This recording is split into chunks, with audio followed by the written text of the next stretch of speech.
You're listening to Leadership Powered by Common Sense with your host, Doug Thorpe. Here's Doug. Well, hello again, everyone. This is Doug Thorpe, and you're listening to another episode of Leadership Powered by Common Sense. Today, we are going to visit with a coach who has created his own program called the Heart Method. And he's got a fabulous backstory, one that I definitely resonate with and can identify with. His name is Tassos Kotzias. Tassos, welcome to the show. Thank you, Doug. It's my pleasure to be here with you. And I'm also excited, to have this podcast and this discussion together and provide some valuable insights and great tips and takeaways to our listeners today. Right. Well, in his bio, Tassos shared with me that in all his corporate journey, he was intrigued by the idea that there were often female peers and colleagues that were coming to him, opening up and expressing concerns about their own lack of confidence, kind of the imposter syndrome, sort of a feeling of low self-esteem and all of that. And it's led him to the creation of this program. So let me let you tell us the backstory on that. Fill in more of the details, please. Yeah, thank you, Doug, for this opportunity. Yes, actually, for the last 25 years, more or less, I've been in the corporate world, in the executive world, with managing different kind of senior roles and senior responsibilities in Greece, where I'm coming from, but also in Europe and also Middle East now for the last 10 years almost.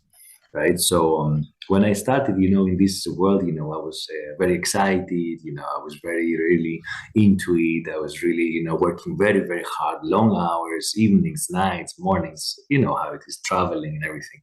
And this was a quite stressful situation from time to time, because when you're excited, and want to achieve things, maybe stress is not that visible. You have this, underlying stress, which is a good stress and positive stress in a way. But sometimes, and for some periods of years, it's not always like this, because then you lose control, and we all lose control of the situation, and we feel that we are lagging behind, and we start having all these negative emotions and negative feelings about ourselves and self-doubt, etc. And I went through this a couple of times throughout this career of mine for long periods. So similarly, I had the possibility and had the chance, to have this kind of beautiful discussions, with colleagues, especially women and female colleagues that they were coming to me out of interest to see maybe how I work things around and how I challenge myself and how I can surpass these kinds of situations. And back then, I didn't have any relationship with coaching. I didn't have any training. I didn't have any knowledge. I had studied anything about coaching. Now, of course, I'm a certified coach with ICF, etc. So it's a different ball game. But back then, it was really instinct. So colleagues would come to me, female colleagues would come to me and start asking me, "Oh, Tassos, I have this issue with my boss. I have this issue, with my career. How I can get balance in my life? How I can solve any." And create this balanced lifestyle between my career goals and objectives and my personal life or family requirements and family obligations with my kids, my husband, etc. So I was just listening to them, giving them my time. I was there present for them, and I was I was engaging in these kind of conversations purely because of my heart, as you said, right? So not with any intention, just, because I was enjoying this conversation, because this conversation would open up for me new chapters in my life and give me also the possibility, to self-reflect and challenge also myself in similar situations. And of course, slowly, by doing that, especially the last years being here in Qatar, I had the possibility, to switch to holistic coaching, get my training, get my certification, and now I'm here to serve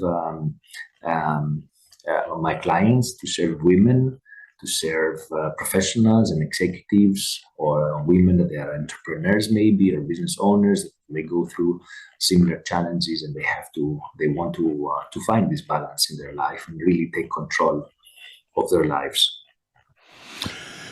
You know, it is a very interesting journey, and I certainly have a lot of coaching colleagues who have had similar pathways coming out of corporate or coming out of some sort of business enterprise to evolve into becoming a coach. And often the motivations are different. You get to a place in life, you feel like you've achieved your own level of accomplishment and you want to give back. So you turn your eyes to helping others. And, most of us that have done that, I myself included, we do it partly in a spirit of, gee, I hope I can help somebody else not suffer the things I suffered. Exactly. Give them a little warning, give them a little encouragement prior to an event happening. But I want to start with hanging on to one of the things you said in that lead up. You talked about the stressors, and sometimes it's good stress, and other times it's bad stress. But often it's quiet stress. It's a building boil that you don't really realize is there, and sometimes it becomes evident. Maybe with a promotion, you get moved up the organization, and all of a sudden you've hit the ceiling, and everything you thought you could do well all of a sudden doesn't seem like it's so good anymore, and now you need to make some kind of change to be more effective in the new role. So what else do you think contributes to the building of that stress in a leader's life? Oh, a lot of things contribute to this kind of stress. I would highlight stress with bold and big letters, right? Because it's a disease. Actually, it's a disease. If we cannot control it, and if it's not the positive stress, the one that is really giving us the boost, the excitement to create things or to serve, or to serve that, like in our profession right now as coaches, right? If you're not coming from a place where you want to serve, and honestly and authentically serve the other and create impact and create a value to the life of someone else, then you're stressed. Why? Because you're not aligned with your values. You're not aligned with your purpose in life. So for me, the number one factor for creating the stress in leaders is that most of the time, 90% of the times, they are not aligned with their true values and their true purpose of life. And this is, I think, where we need to start either our discussion today, or when we start a coaching, let's say, container, a coaching agreement, a coaching session with a client or with a coachee or with anyone, or even with a friend, with our wives, with our children, with everyone. It's starting from there. What are my values? And also going even before one step back, who am I? Right? And Right. who I think I am really, honestly, authentically, deep down inside. What is my true self? What's my authentic self? We also say that a lot of times, my authentic self, my true self, and all these, what I'm saying, we need to align, etc. But how do we do that? And how do we really, really, really dive deep down in these questions for ourselves, first of all, so that we really conquer this space and we really understand what it means to us, so that then we can serve back and we can create impact. So with the leaders is the same. If you have many leaders, from the owners of the companies, the entrepreneurs themselves, to the shareholders, the different stakeholders, the investors, the senior management, the C-suite, the directors, everyone, up to any level of organization. If this alignment with the values and the purpose is not there, then of course there will be stress.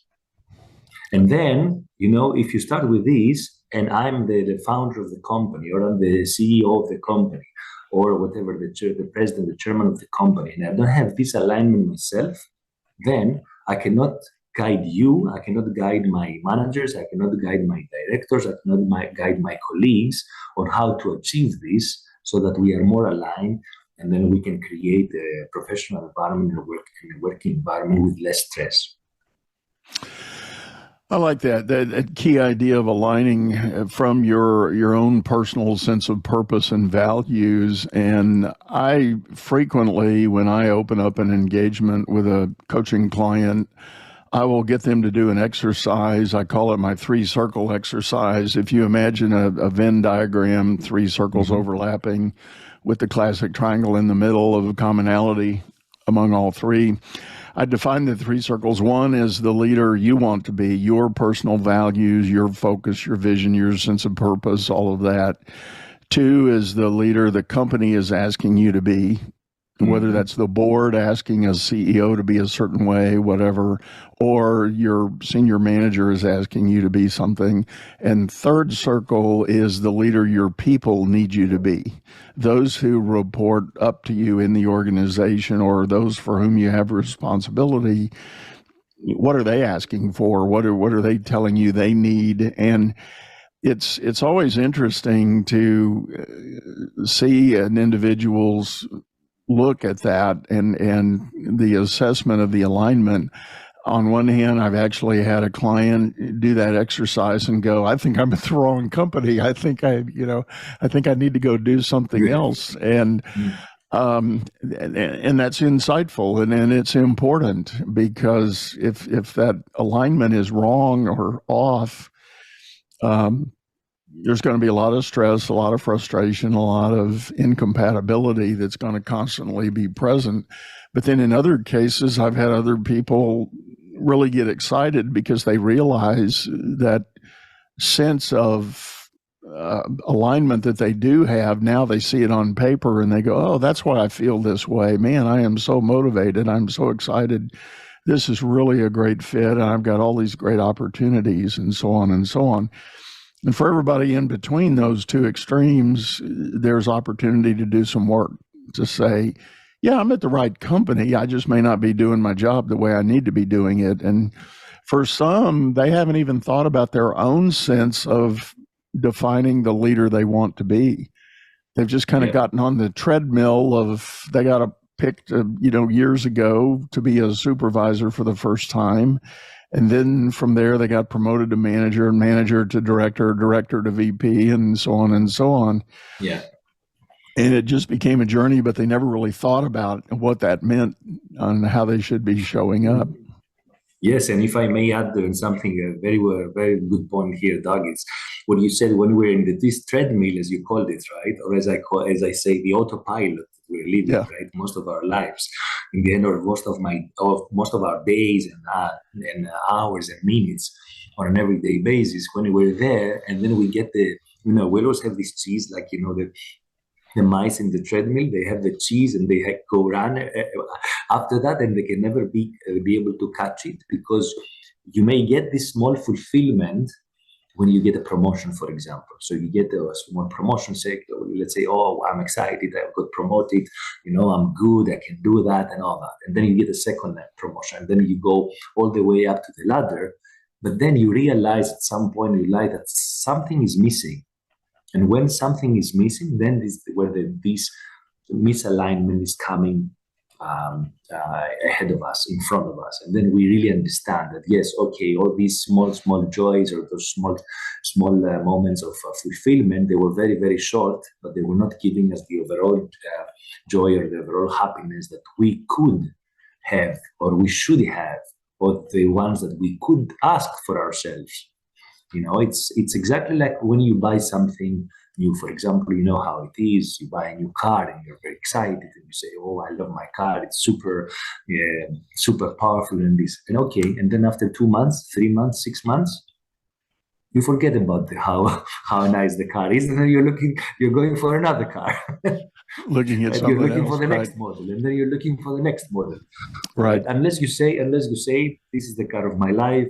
This is how this car or this asset or this house or this wife, this husband, this life, anything, because it expands all the different dimensions of our life, right? It's the same for me. It's the same, more or less, feeling.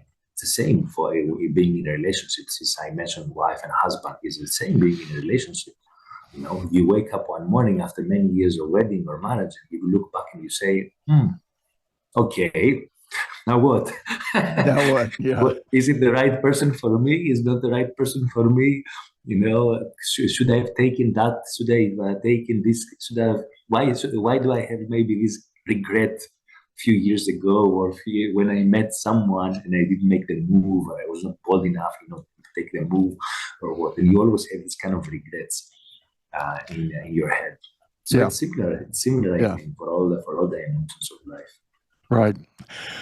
Well, let's turn the page. I did allude to the program that you've developed. You call it the HEART methodology for coaching, and I know that HEART is an acronym. So tell us the story of that. What are the elements there that you work with? Yeah, thank you. Thank you for starting this. I'm excited about HEART coaching because it's an acronym, as you said, which really represents the 5 different dimensions or the 5 different steps that someone can start this journey in order to be really, really transformed. So maybe you realize already the 5th step, which is transformation, which is the T for HEART, right?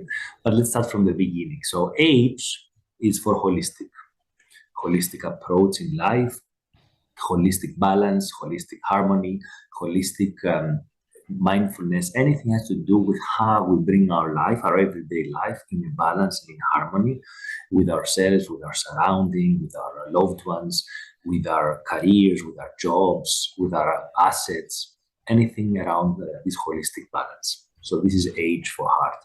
E is for empowerment. If I may, let's break these down as we go. So the holistic, I think, is very important because I was guilty of it in my early career. I tried hard. It seemed like it was important for me to separate who and what I was at work with who and what I was at home. And I got to a place, and now in hindsight, when I look at it and talk about it, I say it's like I had a whole skin on, and when I would get home, I would peel all that off and hang it on the door and go inside and live my private life. And then in the morning, I would put it back on and go to work and be this person. The irony, and not to get too deep into the weeds in my personal journey, but the irony was the skin that I put on to go to work was not the fake one. That was the real one.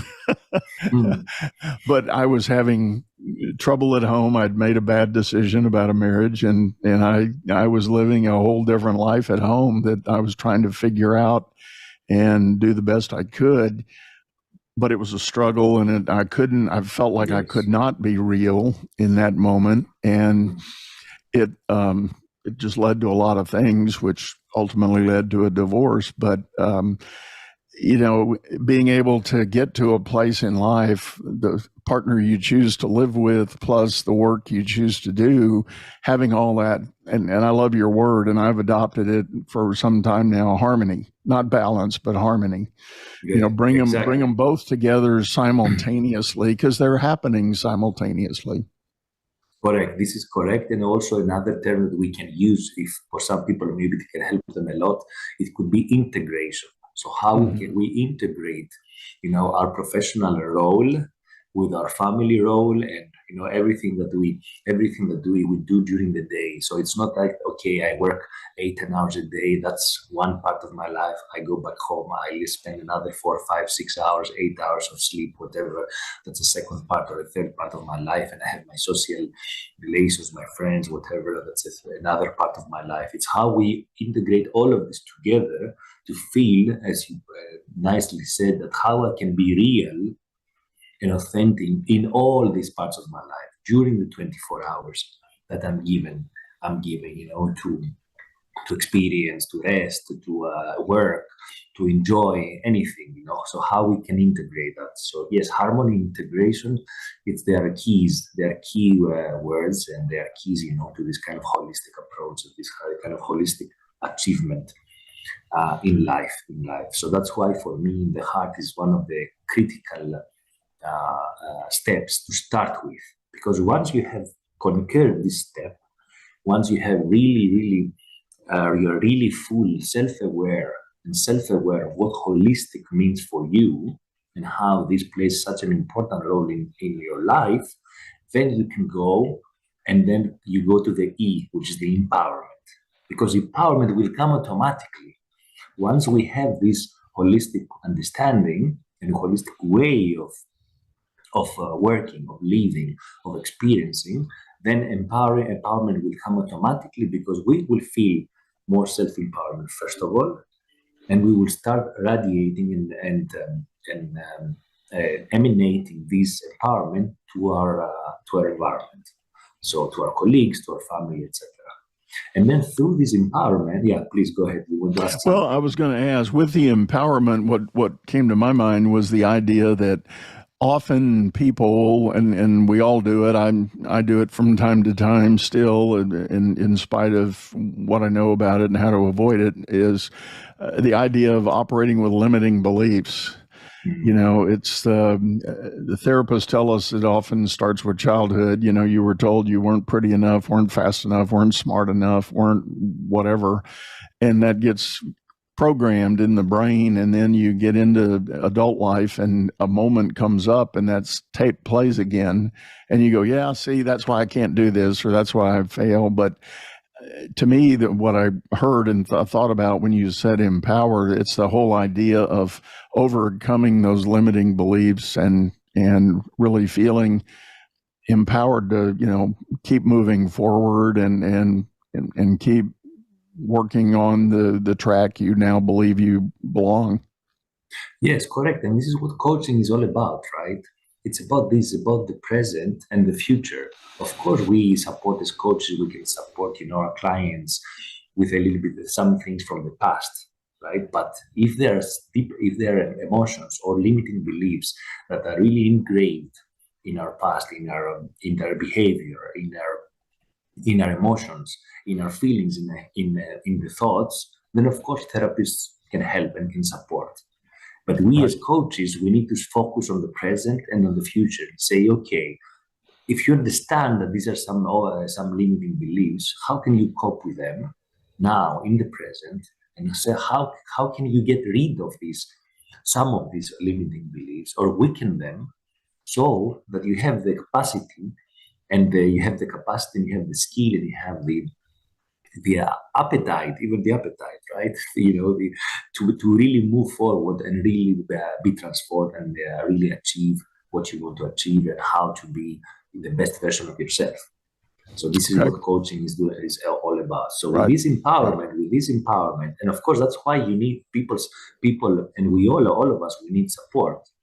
We need support with our network. It doesn't have to be a coach, but it can be from our network. It can be from someone that has studied a specific subject or something. A dear loved one that can support us and can give us some advice. And then if we resonate with this advice, then we can move forward. So the network is important. Getting advice is important in that aspect of getting this empowerment back that we need. Then, having this empowerment, having achieved this empowerment, acceptance is coming. Because when I know that I'm very well aligned with my values, and I have understood how I can live a holistic life and a holistic, let's say, harmony, integration, as we said, on a daily basis, on every moment, every hour of our day, and we get this empowerment, then self-acceptance shows up. Because then we're starting to take care of ourselves. We're starting to love ourselves more. We're starting to be more compassionate and be more understanding with ourselves. This is where it starts. And then when we have this, we all started receiving the acceptance also from the third parties, from outside, from our surroundings and from our network. And then this feels even better. It feels even better because all of a sudden we get this, you know, support on our back. Wow, well done, you know, Tassos, well done, you achieved this, well done, move on, well done, you can do better. So immediately we receive this kind of acceptance because we have the self-acceptance and we have this empowerment already built for us now. And then step by step with the work that we are doing and the consistency that we are doing, because it's a kind of training, right? It's a kind of conditioning ourselves, you know, like in physical training, you train and you condition yourself to different kind of situations. For example, I'm coming also from a martial arts background. I'm still doing practice. I'm a practitioner of Kung Fu, right? in China. So it's a conditioning. The same way you train your body and you condition your body, it's the same way you train and you condition your mind, your emotions, your spirituality, and everything. This doesn't stop. I'm a great believer in that.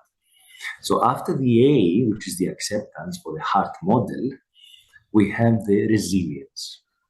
Because the more you train, in brackets, the more you exercise, the more you condition your minds, your thoughts, your reactions, your emotions, all these feelings, and you get the spiritual connection also that you need, then you can have really high level of resilience, so that you can overcome and can surpass anything that's thrown in it or in front of you. Anything. It can be any difficult challenges. Of course, unfortunate things happen in our life, unfortunate situations, difficult situations, sad situations. Of course, this happens to everyone. The question is, how do we cope with that? Can we cope? And if we can cope, if we know how to cope, how can we come back stronger? How can we build this resilience? If I may jump in there, you raise a good point with the COVID pandemic and all the struggles people had figuring out the new way to work and all of that. The word and topic of resilience became a hot topic. There was a lot of discussion, and as you were describing how it plays out in your methodology there, it really does make sense. If you haven't done the preparatory training, the repetitions, the building up of endurance and capacity, you probably will struggle with resilience, because the demands of the work just wear you down and break you down. And I've heard people do whole workshops on resilience, and their solution is get away for the weekend. Go to the mountains, go to the boat, go fishing, play golf, enjoy the family. And I think all those things are good for certainly temporary wholeness, back to your holistic thinking. But without the conditioning to build up your capacity, you will constantly be suffering with resilience, because it'll just be a roller coaster of, okay, I did my little weekend retreat. Now I feel better. I'm mobile, energized. My head's clear. I want to get back to work. And by Wednesday of the new week, you're down again. You're down again, right? Yes, you're perfectly right. Yes, of course, this kind of small breakouts, they are nice injections. It's a great way, to get some to feel a little bit calmer. Get back a little bit to our roots, go out to nature. Of course, all this help. But as you said correctly, in the long term, what? So how do you really transform yourself, and how do you really as we said, condition yourself in order to really have long-term resilience that really protect us. And resilience protects us, by the way, in all aspects: physically, mentally, emotionally, and spiritually. It's a matter of resilience, because for sure, in a span of life, for sure, bad things will come in our way. For sure, challenging situation will come in this way. So we need to be proactive to build this kind of resilience in order to be able to face these problems. For example, you said, I don't want to use your example necessarily, but you said, okay, you went through a divorce. A divorce is not an easy situation. It's a very painful situation for both of them, for both of the people. It doesn't matter if someone is right or someone is wrong. It's not about that, but it's a painful situation. So it really depends on your resilience, on how you cope with this painful situation, and how you really move forward, so that you don't have this kind of limiting beliefs or this kind of traumatic experience when you go out to meet your next new partner. Right? Because then you will have it all of them, the big weight carrying on your next step. And that's also can be a dramatic if you have not built this kind of resilience. Totally agree. So going there in the next final step of the heart model is the transformation. It's really looking back and say, okay, I started when I was at here, step one, how I find my holistic harmony, integration, balance. And now look where I am now. Now I'm a completely transformed person. I'm more empowered, I'm more accepted, I'm more resilient. So I'm transformed, basically. And then it really depends on the work that someone wants to do with himself or herself to really get a full transformation in the super best version of himself or herself, or wherever someone is happy to stop and say, okay, this is my limit, this is where it is, I'm very happy, I'm very grateful where it's here, and I go on like this with my life. A lot packed into that, and thank you for sharing that model. That's a really great framework to think about of the progression. But I think what I heard you say is even in your own practice, that's kind of the early stage, revealing that, sharing that with a client, and then does it stay? Do you reflect on that the whole way through the engagement with your clients? Do you come back to that? You mean especially the holistic approach? Yeah, of course, because this is what I'm specializing. Yes, it's about holistic coaching, and this is what it's about. The heart model is about the holistic coaching and how to achieve this transformation. Because you need to sustain this. You need to sustain this. If it's only for a weekend, as you said before, right, it wouldn't work. It cannot work. It has to be for life. It has to be for life. We need to do drastic changes if we really want to transform ourselves. We need to take difficult decisions if we want to transform ourselves. We need to really maybe keep out some people, some things, from our network, from our everyday life. Just forget about them, keep them out, remove them from our life in order to be really transformed. Right. In the way we want, of course, right? And it depends how important it's for us. It's for everyone how important it is. If something is not important, we'll never do it. Even if you coach, we have the similar experience. If you have a client, a coachee, and coaches with you for 2 months, 3 months, 6 months, 1 year, but deep down inside, they don't have the urge, they don't have the importance, they don't know why it's important for them to change something in their lives, or to achieve a goal, or to really achieve something big for them, or overcome a challenge that they may have. They will never do it. It will never happen. No way. Whatever you tell them, whatever I tell them, whatever the people around them tell them, it will never happen if we deep down ourselves, we don't have the let's say the urge and the understanding of what is important for us and why it's important for us. Right. Yeah, I agree with you, and I continually stay amazed at times when I begin work with clients. And again, I go back to my very fundamental model that our modern business world has a weird way of picking managers. We go out to a team and we look around and we identify the best performer on that team and we say, you're going to be the next supervisor. And that starts a journey for that person, and maybe they're successful, maybe they're not. But for even those that are so-called successful by perpetually getting promoted up the chain, they still have never really embraced the idea of who do I want to be as a leader. And yes, you can do a lot of schooling and get to be better managers from a technical standpoint. Mm-hmm. But until you kind of open the book on what it means to be a leader, you're going to be perpetually chasing something that you can't seem to identify. And that's a struggle. Yeah, that's a big struggle, and I'm really amazed, Doug, and I'm really surprised why in 2023, right, we have so many corporates all over the world. They do not embrace the coaching / mentoring approach with all their people, not just the leaders and the managers, all their people. Right. The ancient civilizations, the Greeks, not because I'm Greek, but the Greeks, the Chinese, even other civilizations, they always had coaches slash mentors. They were calling them mentors, basically, for the children.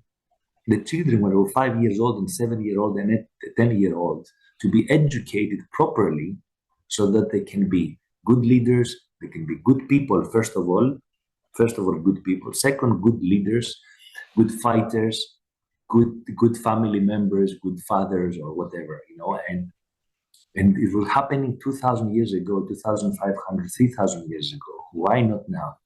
I'm really amazed. I'm really surprised. I cannot give this kind of answer. I don't know why. And it's really a pity. It's really a pity because there's so much talent and so much potential out there that we can nurture and we can support, and we can create so much impact for the betterment of the society, right? And the betterment of the world, and the impact on a global scale of the human race in the end, right? Not about producing more products or producing more services. We don't need more products. We have a lot. We don't need more services. We have a lot, right? What we're missing is this betterment of the human race for the global balance, and in order to avoid this polarization and all these conflicts that are happening all over the world. Right. I agree with you. I think if everybody was able to have a better sense of that holistic self, they feel empowered in their own right for who and what they are and how they might contribute to the greater good. I think everybody would be less prone to argue and fight about causes and ideas, because to your point, there truly is enough for everybody. You just have to think about it differently, and Yes. I love that whole holistic idea. Very good point. Yes, and you know what? Coming back a little bit to the common sense, because your podcast is about common sense, right? Right. I always wonder, since I was a child, since I was a teenager, right, and a student in the university, I was like saying to myself, yeah, of course, everything's about common sense, and it's about common sense, but is there really common sense? Well, when we are coming from different backgrounds, or different religions, or different cultures, or different conditioning on our childhood, how can we have common sense? Right. Well, people have heard me say this before. At one point early on in my building of this show and the brand, I was engaged with a marketing company, and they came to me and they said, "Oh, you got to get rid of that title and tagline. That's horrible. That's going to offend so many people." I go, "What?" And they said, "Leadership powered by common sense. That's so off-putting. What if somebody doesn't have common sense? They're not going to like that." And I said, "No, I think I'm going to stick with this. And guess what? You're not my marketing company anymore." Exactly. And I totally agree with you, because of course there are ways to create this. There are ways to bring people closer but we have to be open. All of us need to have an open dialogue. We need to be ready to be open. We need to be ready to listen. And this is another big issue that's missing, from this world, to be present and listen. The root of my passion for thinking this way about my show and my own work is part of it goes back to some of my early training in the military. The military has a saying. It's called the KISS principle: keep it simple, stupid. And but the value in that is that you can overwhelm somebody with complexity and technical, baggage, and they lose sight of the mission. They lose sight of the goal. How am I going to go from point A to point B? How do I get there? That's the common sense element. And that's the real spirit in what I'm doing today. Is the world is so, and I see this in big business especially, the world is so focused on complicating things. We have complicated products. We have, all these proprietary mixes and components and parts and elements in our product, and all the technical stuff that goes with that is very complex. And on one hand, I say, God love the technology world. I mean, we all live by our phones, right? And all the technology that goes in that's great. But when we start talking about moving teams of people toward a goal, it's got to be simple. It's got to be clear. It's got to have focus. It's got to have priority. And I also borrow a phrase out of the sales world: a confused mind says no. And when people get confused, and this is to you leaders out there, if you're not creating clarity for your people and you wonder why they stare at you with this blank gaze, you've probably confused them.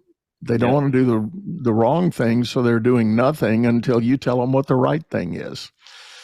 Yes, exactly. And then there is no sufficient delegation. Then you cannot, then there's completely imbalance within the department between the manager, the leader, and the team members, and all the messes happening. Right. Just because of this. Of course, simplicity is key. Simplicity is key. So once we have the focus and we are present, talking in terms of holistic and mindfulness, right? Once we are present, we can be focused. If we are focused, we can be very simple, and we can say, "This is what I need to be done: A, B, C, finish." You don't need more than 2 or 3 bullet points in whatever, That's right. in whatever you're creating. That's right. Agreed. Yeah.